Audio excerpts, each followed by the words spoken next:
नमस्कार, स्वागत है आपका संसद टीवी के इस विशेष एपिसोड में। मैं हूं आपके साथ अमृता चौरसिया। आज हम एक ऐसे विषय पर चर्चा करेंगे जो न केवल शिक्षा में बदलाव ला रहा है बल्कि भविष्य की दिशा को भी तय कर रहा है। No silos learning the NEP ways, इस किताब में दरअसल इसी बात का जिक्र है। आज हम जानेंगे कि कैसे राष्ट्रीय शिक्षा नीति 2020 यानी कि एनईपी 2020 शिक्षा में पारंपरिक सीमाओं को खत्म कर रही है और किस तरह से टेक्नोलॉजी और नई लर्निंग्स बच्चों को एक वैश्विक नागरिक बनाने में मदद कर रही है। एनईपी 2020 के तहत टेक्नोलॉजी और डिजिटल लर्निंग को एक अहम भूमिका दी गई है। महामारी की अगर हम बात करें तो उस दौरान ऑनलाइन शिक्षा का जो तेज़ी से विस्तार हुआ उसने ये साबित कर दिया कि टेक्नोलॉजी शिक्षा का भविष्य है और साथ ही एनईपी के तहत कई तरह से सीखने यानी कि लर्निंग के अलग अलग तरीकों को प्राथमिकता दी जा रही है जो बच्चों के समग्र विकास यानी कि होलिस्टिक डेवलपमेंट में मददगार साबित हो रही हैं। तो आज हमारे साथ स्टूडियो में तीन बेहद खास मेहमान हैं जो कि no silos learning the NEP ways किताब के संयुक्त लेखक हैं और जिन्होंने एनईपी 2020 को डिज़ाइन करने में, उसे आकार देने में, इसे ज़मीन पर उतारने में महत्वपूर्ण योगदान दिया है। आइए आपसे उनका परिचय करा दें। श्रीमती अनीता करवाल है मेरे साथ स्टूडियो में। एनईपी 2020 के निर्माण में भूमिका आपकी निभाई है आपने और आप वर्तमान में गुजरात रेरा की चेयरपर्सन हैं। आप सेक्रेटरी रह चुकी हैं education department government of India की। मैम, बहुत स्वागत है आपका संसद टीवी में। रजनीश सर हमारे साथ मौजूद हैं स्टूडियो में। आप रेलवे सर्विसेज से हैं, साथ ही मौजूदा वक्त में नेशनल ई गवर्नेंस डिवीज़न के COO हैं और NCF और डिजिटल शिक्षा पर महत्वपूर्ण काम किया है। ऑनलाइन शिक्षा तक बच्चों की पहुंच कैसे आसान हो, इसमें आपका महत्वपूर्ण योगदान है। स्वागत है आपका संसद टीवी में। श्रीमती राशि शर्मा हैं स्टूडियो में मेरे साथ, जिन्होंने एनईपी 2020 और निपुण भारत मिशन जैसे कई अहम पहल का नेतृत्व किया है और ज़मीन पर उसे उतारने में किस तरीके से जो हर्डल्स है उन्हें दूर करना है और कैसे इसे साकार करना है, उसमें इनकी महत्वपूर्ण भूमिका है। स्वागत है आपका संसद टीवी में। तो आइए चर्चा की शुरुआत करते हैं जिसमें हम जानेंगे कि आने वाले समय में कौन सी टेक्नोलॉजी और डिजिटल टूल्स शिक्षा के तरीकों को बदल सकते हैं और एनईपी 2020 के नो साइलोस दृष्टिकोण को कैसे स्थानीय स्तर पर लागू किया जा सकता है। इसके साथ ही हम ये समझेंगे कि भारत कैसे एकेडमिक और व्यावसायिक शिक्षा के बीच के अंतर को खत्म कर एक समग्र शिक्षा प्रणाली विकसित कर सकता है। चलिए शुरू करते हैं चर्चा की शुरुआत। और रजनीश, इस बार सबसे पहला सवाल मेरा आपसे है चूँकि टेक्नोलॉजी और डिजिटल लर्निंग को लेकर है। तो एनईपी में इस दोनों ही चीज़ों को, टेक्नोलॉजी और डिजिटल लर्निंग को एक अहम भूमिका दी गई है। हम महामारी की भी बात करें, कोविड काल में हमने देखा कि डिजिटल और एजुकेशन और टेक्नोलॉजी का क्या इम्पॉर्टेंट रोल रहा है। अगर मैं भविष्य की बात करूं तो एनईपी के तहत कई तरह से सीखने यानी कि लर्निंग की बातें की जा रही हैं, इसको प्राथमिकता दी जा रही है। ये टूल्स बच्चों को और उनकी लर्निंग कैपेसिटी को बढ़ाने में कैसे मददगार साबित हो रही हैं? ये ऐसा प्रश्न है कि इसमें तो हम कई घंटे निकाल सकते हैं जी, पर मैं चार मुख्य चीज़ों पे आपको बताना चाहूँगा जो टेक्नोलॉजीज आज भी इस्तेमाल हो रही हैं और आगे चल के भी इस्तेमाल होंगी। कि आप सब ने पेटीएम इस्तेमाल किया, उसमें QR कोड होता है। तो हम लोगों ने एक निर्णय लिया था 2020 में जब कोविड आया था कि हर किताब पे QR कोड रहेगा, उसकी परमानेंट लिंक है। तो बच्चा जब उस QR कोड को स्कैन करेगा तो जो ऐप में उससे रिलेटेड उसको वीडियोस, PDFs, छोटे छोटे बाइट्स सब मिलते जाएंगे। और इस तरह से डिज़ाइन किया गया था कि वो QR कोड हमेशा सेम रहेगा, आप पीछे से उसका कंटेंट बदल सकते हैं। तो ये एक ऐसी टेक्नोलॉजी है जो किताब आपके हाथ में है और साथ में आपके पास डिजिटल दुनिया भी आपके सामने खुल गई। एनी टाइम लर्निंग जो है कि बच्चा रात के 10:30 बजे पाइथागोरस थ्योरम समझ नहीं आ रहा, अब वो सुबह तक वेट करेगा टीचर के पास समय होगा कि नहीं होगा। तो अब एक टेक्नोलॉजी ऐसी बहुत बढ़िया है जैसे उबर ऐप की तरह है कि आपको जब टैक्सी चाहिए तो आपने उसको बुला लिया, अब ये चारों ओर सर्च करेगा पाइथागोरस थ्योरम का ऐसा टीचर कौन खाली है इस समय। अच्छा। अगर उसकी रिकॉर्डिंग अवेलेबल है तो वो रिकॉर्डिंग उसको दिख जाएगी, वो पढ़ लेगा। अगर उसको सवाल है सवाल पूछ लेगा, अगर सप्लीमेंट्री सवाल है तो आगे जाके पूछ लेगा। ये ऑलरेडी टेक्नोलॉजी कई कंपनीज ने लगा भी दी है।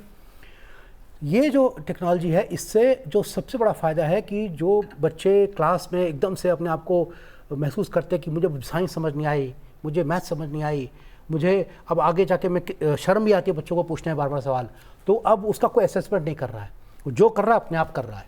अब वही उसको ट्यूटर है उसको असेस भी कर देगा, बता भी देगा कि बच्चे तुम डिवीज़न तुम्हारा ख़राब है, तुम कक्षा 7 में जाके दोबारा ये डिवीज़न सीख लो, तब तुमको ये प्रश्न ठीक हो जाएगा।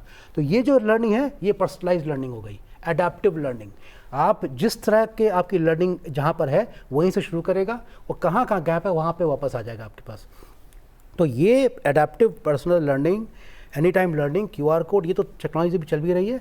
और भविष्य में क्या होगा कि बहुत सारी टेक्नोलॉजीज आई, जैसे 3D प्रिंटिंग हो गई, मॉडलिंग हो गया, एडवांस एनालिटिक्स हो गई, उसके बाद वर्चुअल रियलिटी, ऑगमेंटेड रियलिटी है। और तो ये महंगी टेक्नोलॉजीज़ हैं, ज़रूरी नहीं कि हर गाँव में जा सके, पर फिर भी ऐसा है कि अगर महीने में एक बार भी हम उसको एक लैब में जाके दिखा पाएंगे तो उसको ये एहसास रहेगा कि टेक्नोलॉजी बहुत इंटरेस्टिंग और बहुत अच्छी चीज़ है। और हो सकता है उसका मैथ साइंस में इंटरेस्ट फिर से जाग जाए कि जब उसको पता चलेगा ये चीज़ जानने के लिए, समझने के लिए, नौकरी करने के लिए मेरे लिए अच्छी है, तो उसको बहुत इंटरेस्ट आ सकता है। उसके बाद वेरिएबल टेक्नोलॉजी आने वाली है।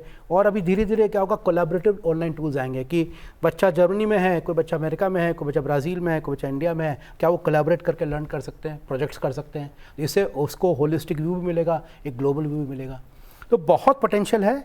और टेक्नोलॉजी तो ऐसी चीज़ है कि अब तो ये हालत है कि अगर ऐसा नहीं होगा कि टेक्नोलॉजी टीचर को रिप्लेस कर देगा, लेकिन वो टीचर जो टेक्नोलॉजी का इस्तेमाल नहीं करेगा वो ज़रूर रिप्लेस हो जाएगा उस टीचर से जो टेक्नोलॉजी इस्तेमाल करेगा। ये है खास बात, ये टेक्नोलॉजी तो आपको सीखनी है, it is there to stay. क्या बात है, मतलब अब टीचर्स को टेक्नोलॉजी को अपना एक तरह से साथी बना के चलना है ताकि टेक्नोलॉजी टीचर्स को रिप्लेस ना करे। अनीता जी, NEP 2020 में नई लर्निंग्स की बात की गई है। अगर हम नई लर्निंग्स की बात करते हैं तो इसके तरीके क्या क्या हो सकते हैं, ये क्यों ज़रूरी है, और नई लर्निंग्स से बच्चों के विकास में किस तरीके से मदद मिलती है? इसमें 10 प्रकार की लर्निंग्स के बारे में बात किया गया है और मैं आपको एक एक करके बता देती हूँ सिंपल भाषा में। सबसे पहले तो होलिस्टिक लर्निंग की बात है, जिसमें हम ये कह रहे हैं कि जब बच्चा स्कूल आता है तो वो सिर्फ अपना दिमाग लेके नहीं आता है और बाकी शरीर को और अपने इमोशंस को और थॉट्स को घर पे छोड़ के नहीं आता है।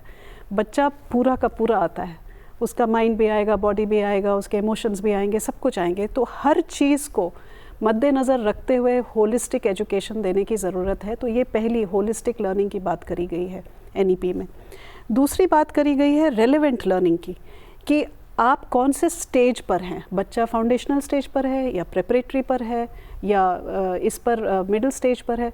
जिस स्टेज पर है उस स्टेज के हिसाब से उसकी लर्निंग होनी चाहिए और ये बहुत स्पेसिफिकली कहा गया है NEP में भी और NCF में भी। तीसरी लर्निंग जो पहली बार आई है किसी भी पॉलिसी में, वो है foundational skills and foundational learning. मतलब जो फाउंडेशनल स्टेज है, 8 साल 9 साल होते होते बच्चे के पास बेसिक स्किल्स ऑफ लिटरेसी और न्यूमरेसी दोनों आ जानी चाहिए और ये मिशन मोड में करना है ये काम। और ये बात जो है NEP में रखी गई है और निपुण भारत के माध्यम से हम इसको ज़मीन पे उतार रहे हैं जी। चौथी चीज़ है रिस्पॉन्सिव लर्निंग। बच्चे की क्या रिक्वायरमेंट है, जैसा कि रजनीश जी ने कहा कि बच्चे की रिक्वायरमेंट हो सकती है कि उसको पर्सनलाइज्ड लर्निंग की ज़रूरत है, उसको प्रोजेक्ट बेस्ड लर्निंग में ज़्यादा मज़ा आता है, उसकी क्या रिक्वायरमेंट है वो देख करके रिस्पॉन्सिव लर्निंग, रिस्पॉन्सिव पेडागॉजी करने की ज़रूरत है। पांचवी है कॉम्पिटेंसी बेस्ड लर्निंग। मैंने पिछले एपिसोड में भी बात करी थी कि जो लर्निंग स्टैंडर्ड्स हैं जिसमें हमने कॉम्पिटेंसीज लिस्ट डाउन कर दिए हैं।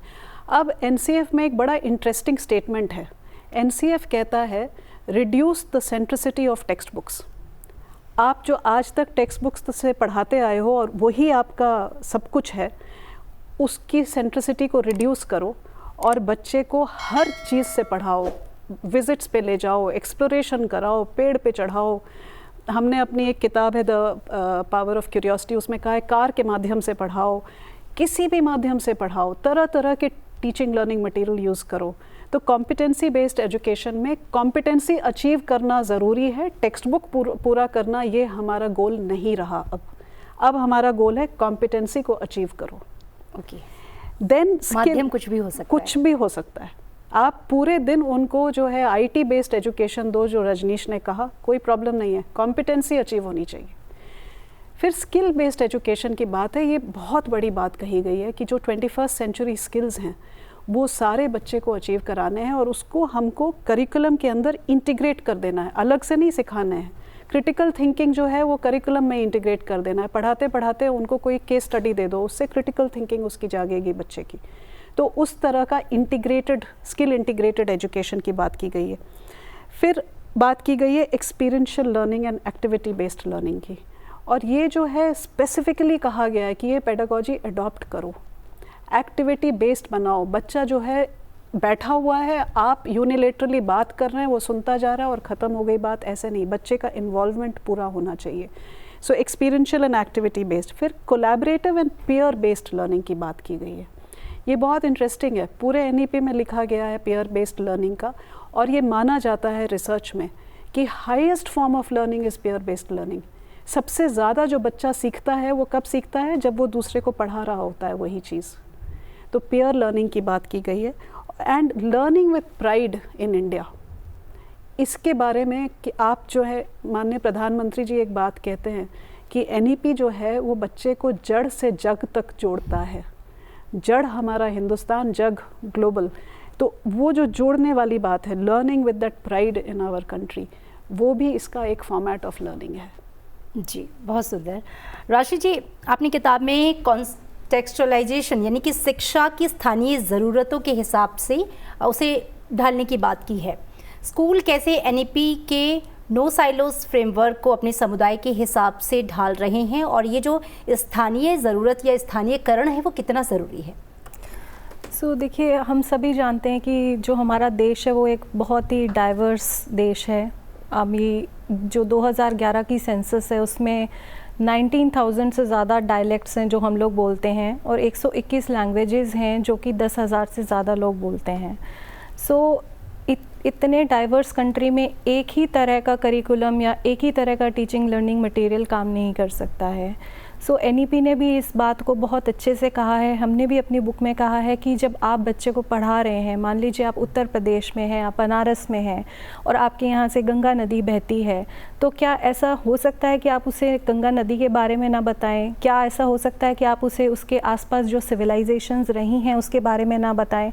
अगर हम ये नहीं बताएंगे, उसको कॉन्टेक्चुअलाइज नहीं करेंगे, तो वो बच्चे को लर्निंग कभी भी वो उसको अपनी रियल लाइफ से लिंक नहीं कर पाता है, और जब वो रियल लाइफ से लिंक नहीं कर पाएगा तो लर्निंग इंटरेस्टिंग भी नहीं रहेगी, बच्चा इंगेज भी नहीं होगा उसमें।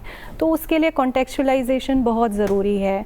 फिर हमारे देश में इतने लोकल आर्ट एंड क्राफ्ट हैं, जैसे गुजरात है, वहाँ के कच्छ में एम्ब्रॉयडरीज़ हैं बहुत तरह की जो बहुत फेमस है, कुछ एथनिक ग्रुप्स हैं जो उसको करते हैं। तो वहाँ पे जो भी स्कूल सिचुएटेड है वो लोकल आर्टिस्ट हैं, उनके साथ कोलैबोरेट कर सकते हैं। बच्चे को वो चीज़ें उसकी एटलीस्ट वो पूरा नहीं सीखे तो उसकी अवेयरनेस हो सकती है। तो और ये सब चीज़ें काफ़ी ज़रूरी हैं। और अभी मतलब मैं आपको बताना चाहूँगी कि NCERT ने इस दिशा में एक बहुत ही अच्छा काम किया है। एक टॉय बेस्ड पेडागोजी उन्होंने लेके आए हैं, जिसमें उन्होंने क्लास वाइज जो इंडिजिनस गेम्स हैं उसको लिंक किया है कि क्लास 1 का बच्चा है तो अब वो कौन सा स्थानीय खेल खेल सकता है। ये एक बहुत ही अच्छी मैपिंग उन्होंने करके दी है, जिससे कि कॉन्टेक्चुअलाइजेशन एक अलग ही लेवल पे आ जाता है। मुझे नहीं लगता है कि विश्व में कहीं भी इस तरह की मैपिंग हुई है। जितना हम बच्चे को उसके सराउंडिंग से अवेयर करेंगे, उतना ही उसकी लर्निंग ट्रैजेक्टरी जो है वो और इंटरेस्टिंग होगी, वो और इंगेज्ड होगा उसमें। यही चीज़ हमने अपनी बुक में भी बताने की कोशिश करी है कि उसको रियल लाइफ एप्लीकेशन से आपको लिंक करना है तो कॉन्टेक्चुअलाइजेशन आपको करना ही पड़ेगा। जी, रजनीश जी, आपने अपनी किताब में इंगेज्ड मॉडल का जिक्र किया है। सुनने में भी काफ़ी इंटरेस्टिंग लग रहा है, लेकिन यहाँ पर हम समझना चाहेंगे कि दरअसल ये मॉडल है क्या, क्या कहता है, और ये कैसे हमारा जो प्रेजेंट एजुकेशन सिस्टम है उसमें बदलाव ला सकता है। हाँ, इंगेज मोड ऑफ टीचिंग जो है वो वैसे तो देखा जाए तो मैम का ही आइडिया था। उसमें ये कि ENGAGE के कुछ मीनिंग्स हैं। E से मतलब एनर्जाइज द लर्नर, N से मतलब नेविगेट द कंटेंट, G से मतलब जनरेट मीनिंग, A से मतलब अप्लाई टू रियल लाइफ, फिर G से मतलब है गेज द लर्निंग, और E से एक्सटेंड द लर्निंग। अब इसका एक छोटा एग्जांपल आपको देता हूँ कि पहले जब बच्चा आया तो उसको हल्का सा आप कुछ प्री असेसमेंट क्विज दीजिए कि भाई जो पढ़ाने जा रहे हैं उसके बारे में वो क्या जानता है। एक छोटी सी कोई पॉडकास्ट हो, कोई छोटी सी आर्टिकल हो, तो वो एनर्जाइज होगा कि क्या चीज़ है। उसके बाद जब आप वो एनर्जाइज होगा तो अब उसको पढ़ाना है, तो आपके हैंड आउट्स, आपकी टिपिकल बुक्स, आपकी टिपिकल वीडियोज़ उसको नेविगेट कराएंगे कंटेंट। ये सब करने के बाद उससे पूछो कि क्या सीखा तुमने, तो वो जनरेट करेगा मीनिंग उसमें कि भाई मैंने इससे क्या सीखा है, ये इससे मेरी ज़िंदगी पे इसका क्या असर पड़ेगा। और ये फ्लिप चार्ट्स के माध्यम से हो सकता है कि रियल लाइफ में इसको कहाँ यूज़ करेंगे। जब ये सीख लेगा तो फिर A आता है, अप्लाई टू रियल लाइफ। उसमें ये कि पूरा ग्रुप बैठेगा बच्चों का और लेगा ये जो कॉन्सेप्ट है पाइथागोरस थ्योरम मान लीजिए, ये रियल लाइफ में कहाँ लगेगा, या शैडो का कॉन्सेप्ट है ये कहाँ लगेगा। उसके बाद गेज द लर्निंग, जब ये सब हो गया, अब गेज द लर्निंग में हम लोग ये नहीं चाहते हैं कि वो उसको कोई टेस्ट दिया जाए, it should be self assessment, कि ग्रुप आपस में एक दूसरे से सवाल पूछ रहा है और कह रहा है कि क्या सीखा तुमने, क्या सीखा मैंने। और ये सब होने के बाद एक्सटेंड द लर्निंग, फिर उसको और मौके दे रहे हैं कि आगे वो क्या सीखेगा। तो हम लोग की किताब थी पावर ऑफ क्यूरियोसिटी, इसमें हम लोगों ने कार का एग्जाम्पल लिया है कि कार जैसे देखा जाए तो एकदम से लगता है ऐसे रईसों की चीज़ है, पर अगर कार का कंटेक्स्ट पूरा देखें कि कार जब बनी तो एक पंक्चर वाला भी था, एक मैकेनिक भी था, एक सब एसएलएम में कई सारे वर्कर्स भी थे, फिर जब वो चलती सड़क बनी तो पूरी इकोसिस्टम, पूरी इकोनॉमिक सिस्टम बन गया उसके चारों। तो जब बच्चे को ये समझ आएगा तो उसको कार से चिड़ नहीं मचेगी, वो उसके लिए कार एक लर्निंग की इकोसिस्टम बन जाएगा। सर्कल सीख लेगा, रबर के बारे में सीखेगा, ग्लास के बारे में सीखेगा, फिर बेसिक कानून सीखेगा कि क्यों लेफ्ट हैंड, क्यों राइट हैंड। तो मतलब पूरी जब लर्निंग है, और हमने मैप किया था क्लास 1 से लेकर 12 तक जितने भी फिजिक्स, मैथ, साइंस के कॉन्सेप्ट्स हैं आप पूरी कार से लिंक कर सकते हैं, और सारी पढ़ाई उससे आप एक तरह से, मैं नहीं कह रहा पूरी करा सकते हैं, लेकिन काफ़ी सारे कॉन्सेप्ट समझ आ सकते हैं। जो आप कह रही थी ना कि बच्चों को एकदम से मैथ्स में इंटरेस्ट चला गया, उसको वापस आ सकता है। तो ये एंगेज मोड ऑफ लर्निंग है हमारा, ये एक एंगेज करके और बच्चों को दोबारा इंटरेस्टिंग बना के, क्योंकि आप उसमें एंगेज हैं तो आपको इंटरेस्टिंग को लगेगा ही लगेगा। इसमें सब जुड़ गया, सब कुछ प्रिंसिपल जुड़ गया, इंक्लूसिव प्रिंसिपल, सब सारे प्रिंसिपल इसमें जुड़ गए। जी, तो अगर कोई अडॉप्ट कर ले तो बहुत अच्छा होगा। राशि जी, एनईपी का लक्ष्य है एकेडमिक और वोकेशनल शिक्षा के बीच का जो अंतर है उससे ख़त्म करना, उस दूरी को पाटना। ऐसे में आपसे ये समझना चाहेंगे कि स्कूल इन दोनों को कैसे साथ में जोड़कर बच्चों को एजुकेट कर रहे हैं कि एकेडमिक भी है और वोकेशनल भी है। ये एनईपी ने वोकेशनल एजुकेशन को स्कूल एजुकेशन में इंटीग्रेट करने की बात कही है कि 2030 तक 50% लर्नर जो हैं उनको जब वो स्कूल से निकलें तो एक स्किल आनी चाहिए। सो स्किल्स 3 तरह की हैं। लर्निंग स्किल्स हैं जिसमें हम क्रिएटिव थिंकिंग, प्रॉब्लम सॉल्विंग की बात करते हैं। देन लाइफ स्किल्स है, करेज है, फियरलेसनेस है, ब्रेवरी है, और लिटरेसी स्किल्स हैं जिसमें सभी तरह की लिटरेसी आएगी इंक्लूडिंग डिजिटल लिटरेसी। सो वोकेशनल एजुकेशन और स्किलिंग दोनों पे बहुत ही ज़्यादा फोकस एनईपी ने किया है, और इसका एक्सपोजर जो है अब वो हम मिडिल स्कूल से दे रहे हैं। क्लास 6 से ही बच्चे को हम वोकेशनल स्किल्स का एक्सपोजर देंगे, और 10 दिन बैगलेस डेज के रूप में भी इसमें हमने रेखांकित किए हैं। और कोई भी लोकल आर्टिसंस हैं उसके साथ बच्चे जाके इंटर्नशिप कर सकते हैं और अपने इंटरेस्ट का कोई भी स्किल वो सीख सकते हैं। और उसके साथ ही मैं ये भी बोलना चाहूँगी कि हम वोकेशनल कोर्सेज़ की जब बात करते हैं तो हमारे दिमाग में तुरंत ट्रेडिशनल कोर्सेज़ आ जाते हैं कि कारपेंटरी सीख रहा होगा, प्लम्बिंग सीख रहा होगा। बट अगर हम 21st सेंचुरी की तरफ बात करें तो देयर आर मैनी कोर्सेज़ जिनकी वैल्यू आने वाले समय में बहुत ज़्यादा रहेगी। जैसे कि साइबर सिक्योरिटी है, उस पर अगर आप कोर्स कराएंगे तो अब आने वाला वर्ल्ड टेक्नोलॉजी का है, टेक्नोलॉजी हर 6 महीने में बदल रही है, it's really important. Artificial intelligence है, चैट जीपीटी है, चैट जीपीटी आई थिंक हम सभी यूज़ कर रहे हैं, जनरेटिव एआई है, उस पर अगर आप कोर्स कराएंगे तो वो बहुत पॉपुलर होगा। क्वांटम कंप्यूटिंग है, ब्लॉकचेन है, ऑगमेंटेड रियलिटी है, वर्चुअल रियलिटी है, डेटा साइंस है, क्लाउड कंप्यूटिंग है। सो अगर हम इन कोर्सेज़ को और रेलेवेंट बनाते जाएं 21st सेंचुरी के साथ तो आई थिंक वो इंटीग्रेशन जो है स्कूल एजुकेशन में वो सीमलेस हो जाएगा, जिसके लिए अभी शायद हमें बहुत एफर्ट करना पड़ रहा है। तो ये वोकेशनल और एकेडमिक का जो है जो इंटीग्रेशन हो जाएगा, उसके लिए मतलब फिर आपको अलग से कुछ करने की ज़रूरत नहीं है। It will B part of your main school curriculum. बिल्कुल। और जो प्रधानमंत्री हमेशा स्किल इंडिया की बात करते हैं, इसकी शुरुआत वो एकेडमिक जब बच्चे स्कूल में पढ़ रहे हैं तभी से शुरू हो जाएगी। अनीता जी, एनईपी का लक्ष्य है कि 2030 तक हर बच्चे को गुणवत्तापूर्ण शिक्षा मिले, सिर्फ शिक्षा ना मिले, गुणवत्तापूर्ण शिक्षा मिले। इसका मतलब भी ये कि हर बच्चा स्कूल जाए भी। हम देखते हैं कि अभी भी रिमोट एरियाज़ में कुछ ड्रॉप आउट्स होते हैं, बच्चे नहीं जा पाते हैं, इसके बहुत सारे कारण भी होते हैं। ऐसे में अगर मैं बात करूं कि एनईपी 2020 जो है वो भारत की शिक्षा को बदलने और 21वीं सदी की जो शिक्षा है भारत की, या जो प्रधानमंत्री कहते हैं कि ग्लोबल हम कहीं ना कहीं दुनिया के लिए एक मिसाल बन सकें, एक एग्जाम्पल बन सकें, तो एनईपी कितना अच्छा मौका है और इस पूरी शिक्षा को बदलने का और दुनिया के लिए भी एक एग्जाम्पल सेट करने का। NEP तो सबसे अच्छा मौका है भारत के लिए। देखिए, हमारे यहाँ जो 8th स्टैंडर्ड, जिसको एलिमेंट्री एजुकेशन पहले माना जाता था, लेकिन NEP के हिसाब से मिडिल स्टेज पहुँच जाता है। 8th स्टैंडर्ड तक ड्रॉप आउट्स तो हमने रोक लिए ऑल इंडिया लेवल पे। It will be very rare कहीं पे 1% से ज़्यादा हो या 1.5% से ज़्यादा हो। ड्रॉप आउट्स जो हैं 8th स्टैंडर्ड के बाद हो रहे हैं, और चूँकि RTE एक्ट में नो एग्ज़ामिनेशन पॉलिसी थी, इसकी वजह से एग्ज़ाम्स भी नहीं होते थे, बच्चे किसी तरह 8th स्टैंडर्ड तक पहुंच जाते थे, तो पढ़ाई पे भी ज़्यादा ध्यान नहीं दिया जा रहा था। अब NEP के आने के बाद से 2-3 चीज़ें बदली हैं। पहली चीज़ ये बदली है कि बच्चे को बहुत सारे पाथवेज़ ऑफ लर्निंग मिल रहे हैं। बच्चा अगर 8th स्टैंडर्ड के बाद ड्रॉप आउट हो रहा है तो एनकरेज किया जा रहा है कि आप ओपन स्कूलिंग में जाओ, आप डिस्टेंस स्कूलिंग में जाओ, आप वोकेशनल एजुकेशन में जाओ। उसको पाथवेज़ मिल रहे हैं, और एक एकेडमिक बैंक ऑफ क्रेडिट बनाया जा रहा है, उसमें उसके क्रेडिट मिल जाएंगे, और वो जब चाहेगा वो वापस स्कूलिंग में आ सकता है।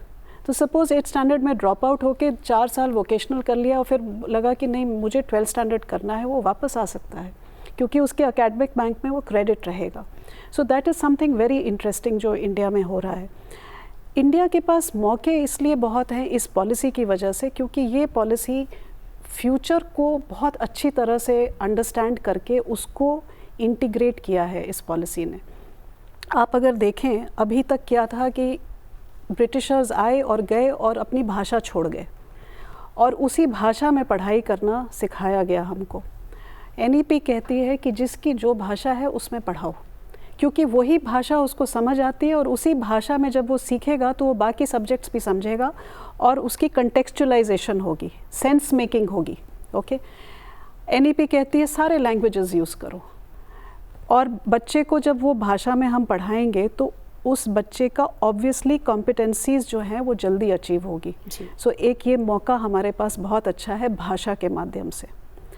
दूसरा है कि NEP में ये कहा गया है कि ये जो सारे फ्यूचर स्किल्स हैं, लाइक डिजिटल लिटरेसी, कोडिंग आप 6th स्टैंडर्ड से पढ़ाओ, जबकि कोडिंग अभी थोड़ी सी उसकी रेलेवेंस कम हो रही है ChatGPT के आने से।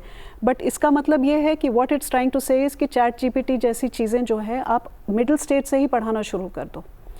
CBSE जो है वो पहला सेकेंडरी बोर्ड है पूरी दुनिया का जिसने आर्टिफिशियल इंटेलिजेंस को as a skill subject 8th standard में 2019 में इंट्रोड्यूस कर दिया था।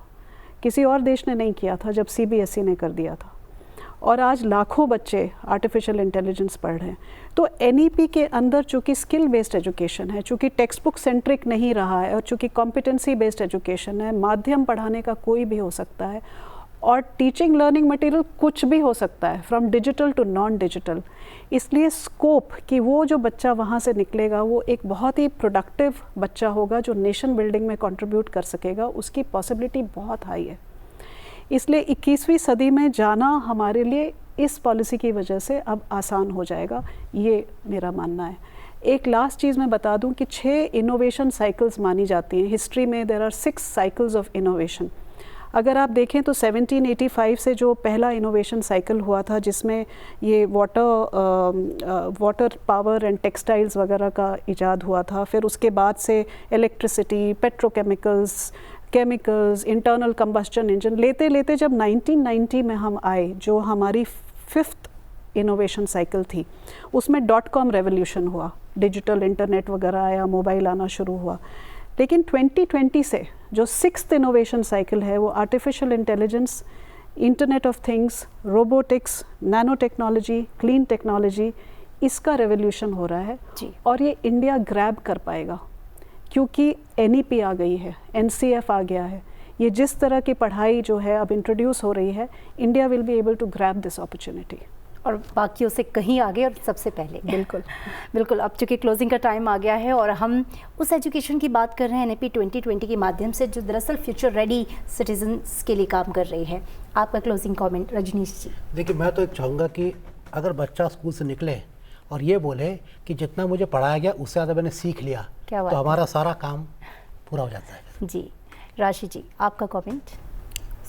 मुझे लगता है कि अगर हम बच्चे को इतना अडेप्टिव बना दें कि वो किसी भी तरह के चेंज के लिए तैयार रहे, बिकॉज़ अभी जिस हिसाब से टेक्नोलॉजी चेंज हो रही है, फ्यूचर हम प्रिडिक्ट नहीं कर सकते। If he is able to learn unlearn and relearn, I think that will be our achievement. Anita ma'am, आपका लास्ट क्लोजिंग कमेंट। मैं ये कहना चाहूँगी कि ये जो पेस ऑफ चेंज है, इसमें कई बार हम एक चीज़ भूल जाते हैं और वो है हमारा मेंटल हेल्थ एंड वेलबींग, और इसके ऊपर हमें ध्यान बरकरार रखना बहुत ज़रूरी है, नहीं तो हम ये गोल मिस भी कर सकते हैं। बिल्कुल। अब इसमें मेरा एक सवाल और जुड़ गया कि कई बार हमें ऐसा नहीं लगता बीइंग अ मदर, पेरेंट या बच्चे भी, हम किसी रेस में भाग रहे हैं। बिल्कुल, हम रेस में हम रोबोटिक हो गए, हमें ये भी करना है, ये भी करना है, कैसे भी करना है, वो कॉम्पिटेंसी लेनी है, मतलब उस कॉम्पिटेंसी को पाना है, उसके लिए अब चाहे जो भी करना हो, पर उसके पीछे बहुत कुछ जो इनर पीस है या जो मेंटल हेल्थ जिसकी आपने बात की वो खो दे रहे हैं। ये बैलेंस बना के रखना कितना ज़रूरी है और कैसे ये बैलेंस बनेगा, आपको इसका भी जवाब देना होगा। एक हम लोगों ने सर्वे किया था गवर्नमेंट ऑफ इंडिया की तरफ से, NCERT की तरफ से, ये 2021 में किया था 15 साल के बच्चों का, ऑल इंडिया, और सारे स्टेट्स ने पार्टिसिपेट किया था और 3.5 लाख बच्चों ने, it was a voluntary survey mental health के ऊपर। उसमें 80% बच्चों ने ये कहा कि हमको फियर ऑफ एग्जाम्स है, जिसकी वजह से हमको एंजाइटी रहती है। हाँ बिल्कुल, और ये हो रहा है अभी भी। कई बच्चों ने कहा कि हमको बॉडी इमेज से प्रॉब्लम है, कई बच्चों ने कहा हमको कॉन्फिडेंस नहीं है, कई बच्चों ने कहा कि हमारे पास कोई मेंटर नहीं है। इस तरह की छोटी छोटी चीज़ें जो हम सोचते हैं छोटी, बट वो बच्चे के जीवन को बनाती हैं या तोड़ती हैं। इसलिए टीचर को भी और घर पे भी ये समझना बहुत ज़रूरी है कि वो बच्चा है, छोटा है, उसके ऊपर आप सब कुछ नहीं लाद सकते हो। इसीलिए NEP ने कहा है कि टेक्स्ट बुक अब इम्पॉर्टेंट नहीं है, हमने स्टेज वाइज कॉम्पिटेंसी दे दी है, आप चाहे वो 6th स्टैंडर्ड में अचीव करो या 7th में या 8th में, डजेंट मैटर, मिडिल स्टेज में कभी भी अचीव कर लो, तो उससे जो है वो बर्डन थोड़ा सा कम होगा। अब हम लोग के ऊपर है, माँ बाप की तरह या टीचर्स के ऊपर, कि उस बर्डन के ऊपर हम अपना और कुछ नहीं डाल दें उस बर्डन के ऊपर।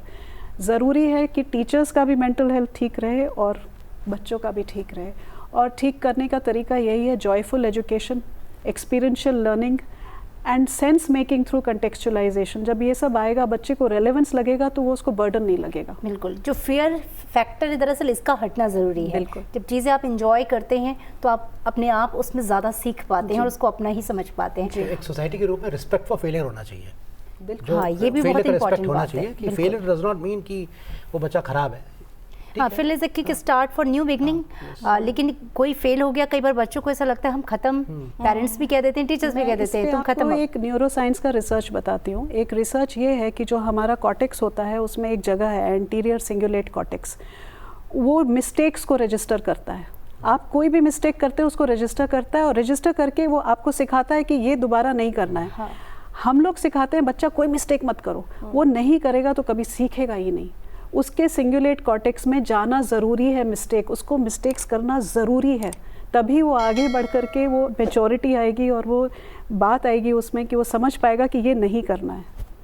बिल्कुल, बहुत ही फ्रूटफुल डिस्कशन, और मुझे लगता है कि इस एपिसोड के माध्यम से ना सिर्फ आपको ये समझ में आया होगा कि NEP क्या है, क्या सिखाती है, लेकिन as a parent, as a teacher, बच्चे के कोमल मस्तिष्क को कैसे आपको इम्प्रूव करके उसे वो कॉम्पिटेंसी जो है वो दिलवानी है, उसमें आप कैसे एक सपोर्टिंग टूल बन सकते हैं, ये भी आपको इस डिस्कशन के ज़रिए समझ में आया होगा।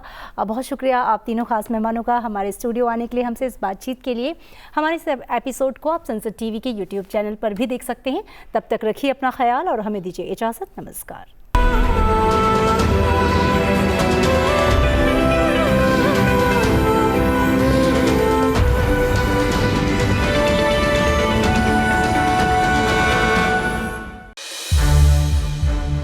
संसद TV के और भी प्रोग्राम्स देखने के लिए सब्सक्राइब करें हमारा YouTube चैनल, और हाँ, इन्हें लाइक और शेयर करना ना भूलें।